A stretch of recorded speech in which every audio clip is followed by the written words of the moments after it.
panelists on MSNBC's Morning Joe discussed whether the Department of Justice should offer Donald Trump a plea deal and whether the former president should accept one. The ex-president was arraigned Tuesday on 37 federal charges related to his possession of classified documents and refusal to return them to the National Archives, and the panelists agreed that Trump faced the very real possibility that he would be convicted and spend the rest of his life in prison.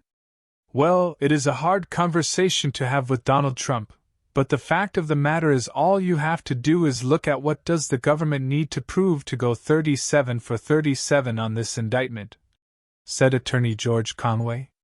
It is that he had the documents. He knew he had the documents, check, and he was asked for the documents back by the government, check.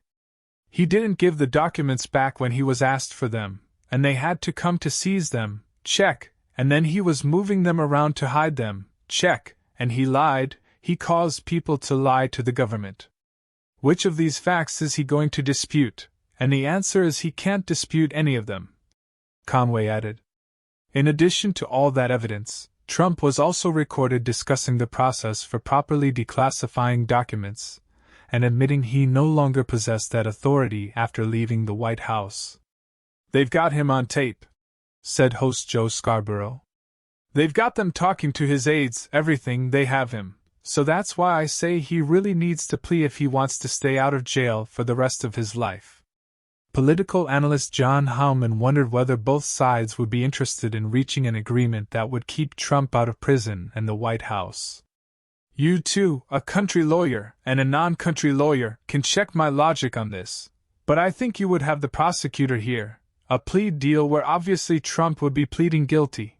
And once he pleaded guilty he could no longer be President of the United States, Howman said. That would be a political compromise, except for the far left. Many people want to see Trump in an orange jumpsuit. Accountability is important. Many people in the country would accept a plea deal that involved Trump pleading guilty to some felony charges. It would keep him out of prison and the White House forever. I think there would be a broad consensus in the Democratic part of the country. That's a deal that people would live with. There would be some letdown. He's not going to jail, but is never going to be back in the White House again. That would be a broadly accepted deal by most of the country.